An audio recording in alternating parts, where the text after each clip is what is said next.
আমার প্রিয় ক্লাস 12 উচ্চ মাধ্যমিকের ছাত্রছাত্রীরা, আজ আমি তোমাদের উচ্চ মাধ্যমিকের প্র্যাকটিক্যাল পরীক্ষা বিষয়ে আমি তোমাদের এই ভিডিওটিতে ডিটেলসে বলবো। তোমরা এই ভিডিওটি শেষ অবধি দেখো, নিশ্চয়ই উপকার পাবে।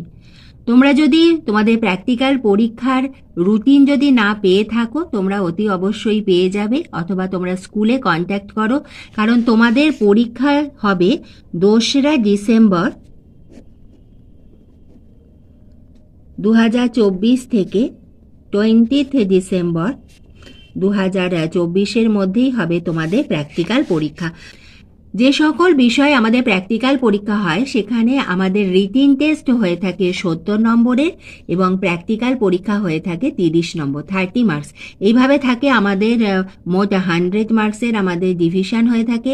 আজ আমি তোমাদের প্র্যাকটিক্যাল নাম্বার ডিভিশন বিষয়ে তোমরা এই ভিডিওটিতে বিস্তারিতভাবে জানতে পারবে। আমাদের প্র্যাকটিক্যালের যে 30 নম্বর থাকে সেখানে কিন্তু আমাদের বিভিন্নভাবে ভাগটা হয়ে থাকে। কিভাবে প্র্যাকটিক্যাল পরীক্ষা হয়, তোমরা ক্লাস 11-এর প্র্যাকটিক্যাল পরীক্ষা দিয়েছো, তোমাদের একটা ধারণা হয়েছে, আইডিয়া হয়েছে যে এইভাবে প্র্যাকটিক্যাল পরীক্ষা হয়ে থাকে। তবু আমি তোমাদের এই ভিডিওটিতে জানাবো আমাদের কোন কোন বিষয়ে প্র্যাকটিক্যাল পরীক্ষা হয়। Physics, chemistry, biology, nutrition science, geography, computer science, computer application, psychology, এই সকল বিষয়ে আমাদের প্র্যাকটিক্যাল পরীক্ষা হয়ে থাকে। এর বাইরেও যদি কোনো প্র্যাকটিক্যাল পরীক্ষা হয়ে থাকে, তোমাদের মিউজিক, এই সকল বিষয় হয়ে থাকে।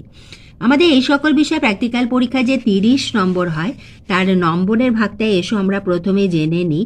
তোমাদের যে পরীক্ষার দিনে, প্র্যাকটিক্যাল পরীক্ষার দিনেতে তোমাদের যে প্র্যাকটিক্যাল পরীক্ষা হবে সেখানে তোমাদের 2টো সেট অর্থাৎ 2টো নমুনা দিয়ে তোমাদের পরীক্ষা হয়ে থাকে এবং সেখানে প্রত্যেকটিতে 7 নম্বর করে, 2টো মিলিয়ে থাকবে তোমাদের মোট 14 নম্বর। এরপরে তোমাকে যে পরীক্ষাটা হচ্ছে তাকে যে লিখতে হবে সেইটার ওপরে থাকে আমাদের মোট 6 নম্বর। তোমাদের যে প্রজেক্ট আছে, তোমাদের যে প্রজেক্ট তোমাদের করতে হবে সেই প্রজেক্টের খাতাতে থাকে 3 নম্বর এবং প্রজেক্টে তোমাদের ভাইভা থাকবে 2 নম্বর। এইভাবে থাকছে 5 মার্কস। এবং তোমাদের যে প্র্যাকটিক্যাল খাতা, সারা বছর তোমরা প্র্যাকটিক্যাল খাতাতে তোমাদের যে প্র্যাকটিক্যাল কপি, যেটা তোমরা প্রতি সপ্তাহে স্যার বা ম্যামকে দিয়ে সই করাতে, সেই খাতাতে রয়েছে 3 নম্বর এবং সেই প্র্যাকটিক্যালের ওপরে আমাদের ভাইবা হবে, সেখানে থাকে আমাদের 5 মার্কস। এইভাবে থাকছে আমাদের মোট 30 মার্কস। এইভাবে আমাদের নম্বরের ভাগ হয়ে থাকে। এবং এই যে তুমি যে পরীক্ষাটা করেছো, তোমার যে এক্সপেরিমেন্টটা করেছো, তার উপরেও আমাদের ভাইবা নেওয়া হয়, সেটা দিয়ে লেখা হয়, সব কিছু যে আমাদের প্রশ্ন করা হয় সেই সকল নিয়েই কিন্তু আমাদের থাকছে মোট 20 নম্বর। এখানে আমি 14+6 করেছি এবং বিভিন্ন স্কুলে স্যার ম্যাম সেইভাবে কিন্তু ভাগ করে নেন। এইভাবেই হয়ে থাকে আমাদের মোট নম্বরের ভাগটা। এবার এসো আমরা দেখে নিই যে আমাদের যে প্র্যাকটিক্যাল পরীক্ষা হবে সেটা কিভাবে হয়। তুমি যখন প্র্যাকটিক্যাল রুমে ঢুকবে, তারপরে তোমাকে লটারি করা হয় এবং সেখানে আমাদের 2টো সেটের কাগজ তুলতে হবে। একটা হলো আমাদের সেট 1 এবং আরেকটি হলো সেট 2। কোনো এক্সপেরিমেন্ট নিজে হয়, যেমন ধরো কেমিস্ট্রি, টাইট্রেশন, এগুলো তোমাকে নিজে করতে হবে এবং কোনো এক্সপেরিমেন্ট তোমাদের গ্রুপে হয়ে থাকে এবং সেই গ্রুপেই তোমাদের রিডিংটা নিতে হয়। তোমরা যখন পরীক্ষা করবে বা তোমার এক্সপেরিমেন্টের যে রেজাল্টটা হচ্ছে, যখন তুমি প্র্যাকটিক্যালটা করছো, অতি অবশ্যই কিন্তু স্যার এবং ম্যামকে দিয়ে একবার দেখিয়ে নেবে। কারণ তুমি যে এক্সপেরিমেন্টটা করেছো বা যে রিডিংটা নিয়েছো, অনেক সময় ম্যামেরা ওখানে সাইনও করে দেন, কারণ ওইটার ওপরও কিন্তু নাম্বার থাকে। কারণ খাতা যখন চেক হয় তখন ওনারা দেখেন যে সাইনটা আছে কি। তারপরে নেক্সট হলো যে তোমার যে প্রশ্নপত্র, তোমার বন্ধুর কি প্রশ্ন এসেছে, হয়তো এক্সপেরিমেন্ট একই কিন্তু হয়তো প্রশ্ন আলাদা, সেজন্য তোমাকে যখন এক্সপেরিমেন্টের পরে যখন লিখবে, তোমাকে সিদ্ধান্ত লিখতে বলা হয়েছে কি পর্যবেক্ষণ লিখতে বলা হয়েছে। অনেক সময় আমাদের সতর্কতাটা আমাদের মুখে জিজ্ঞাসা করে যে এই এক্সপেরিমেন্টে করার সময় তোমাকে কি সতর্কতা অবলম্বন করতে হবে। অনেক সময় আমাদের ইকুয়েশন, কেমিস্ট্রি ক্ষেত্রে ইকুয়েশন লিখতে বলা হয়। তাছাড়া আমাদের বিভিন্ন ক্যালকুলেশনগুলো করতে বলা হয়। বিভিন্নভাবে আমাদের এগুলো আমাদের লেখা থাকে। তোমার প্রশ্নপত্রে যে প্রশ্নটা রয়েছে, যেটি লিখতে বলা হয়েছে, তুমি অতি অবশ্যই সেইটাই লিখবে, কারণ তার উপরেই তোমার নাম্বার থাকবে। এবং আমাদের যে পরীক্ষা সেইটা হয়ে থাকে 3 ঘন্টা। আমাদের প্র্যাকটিক্যাল পরীক্ষা হয়ে থাকে 3 ঘন্টা। তোমার তাড়াহুড়ো করার কোনো দরকার নেই, তুমি খুব সুন্দরভাবে তোমার এক্সপেরিমেন্টটা করো এবং তোমাদের যখন সমান্তরাল সমবায় বা শ্রেণী সমবায় এগুলো যখন থাকবে খুব ধীরে সুস্থে খুব ভালোভাবে এক্সপেরিমেন্টগুলো করো। তুমি যদি পুরো তোমাদের যে এক্সপেরিমেন্টটা আছে সেটা যদি খুব সুন্দর করে লিখে আসো, আমাদের কিন্তু স্কুল থেকে 30-এ 30ই দেওয়া হয়। তাছাড়া তুমি 27-28 তো পাবেই। তোমরা অনেকেই আমাকে জিজ্ঞাসা করো যে ম্যাম আমি কি প্রজেক্ট জমা দিতেই হবে, আমার যে প্র্যাকটিক্যাল খাতা সেটা কি স্যারেদের সই চাই, আমার কি মানে খাতা টিচারদের সই থাকতেই হবে?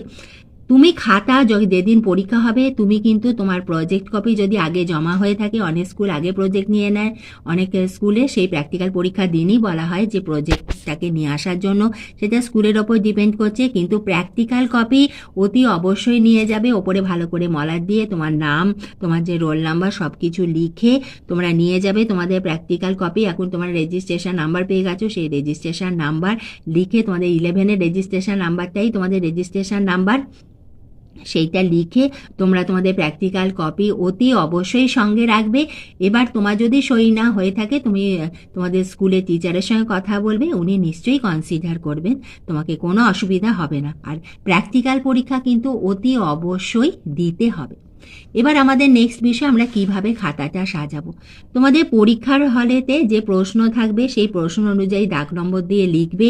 যদি সেখানে তোমাদের বায়োলজির প্র্যাকটিক্যাল হয় বা তোমাদের ভূগোলের, নিউট্রিশন, যে বিষয়েরই হোক না কেন, সেখানে যদি আঁকা সম্ভব থাকে অতি অবশ্যই কিন্তু তোমাদের আঁকতে হবে। আমি চাই তোমরা এঁকে দাও। আমাদের বায়োলজিতে যখন নমুনা থাকে, যেখানে পর্যবেক্ষণ থাকে, সেখানে কিন্তু অতি অবশ্যই তুমি এঁকে দাও।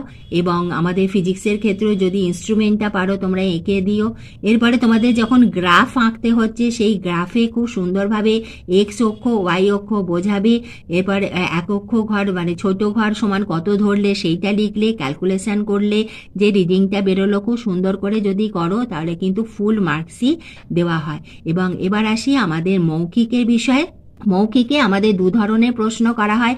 একটা হলো তোমার যে এক্সপেরিমেন্টটা পড়েছে সেই এক্সপেরিমেন্টের ওপরে আমরা বিভিন্ন প্রশ্ন করে থাকি। এইখান থেকে তোমরা কি জানতে পারলে, তার ইকুয়েশন যেটা তোমাদের বেরোলো তার সংকেতটা লেখো, এই ধরনের করা হয়। কি সতর্কতা অবলম্বন করবে এইভাবে জিজ্ঞাসা করি। বায়োলজির ক্ষেত্রে আমরা বৈশিষ্ট্য জিজ্ঞাসা করে থাকি এবং নিউট্রিশন সায়েন্স বা জিওগ্রাফি, ভূগোলেও আমাদের এই ধরনেরই প্রশ্ন করা হয়ে থাকে তোমার এক্সপেরিমেন্ট রিলেটেড। এবং প্রজেক্টের ওপরও কিন্তু আমাদের একটা প্রশ্ন এইভাবে কিন্তু জিজ্ঞাসা করা হয়ে থাকে। এইভাবেই আমাদের সাধারণত প্র্যাকটিক্যাল পরীক্ষা হয়ে থাকে। এবং এরপরেও তোমাদের যদি আর কিছু জিজ্ঞাসা থাকে অতি অবশ্যই আমাকে কমেন্ট বক্সে লিখে জানিও, আমি তার উত্তর তোমাদের দিয়ে দেব। এবং সঙ্গে প্র্যাকটিক্যাল কপিটা কিন্তু অতি অবশ্যই রেখো, কারণ জানবে আমরা যদি প্র্যাকটিক্যালে 2700 পাই সেখানে কিন্তু আমাদের নাম্বার অনেকটাই বেড়ে যাচ্ছে।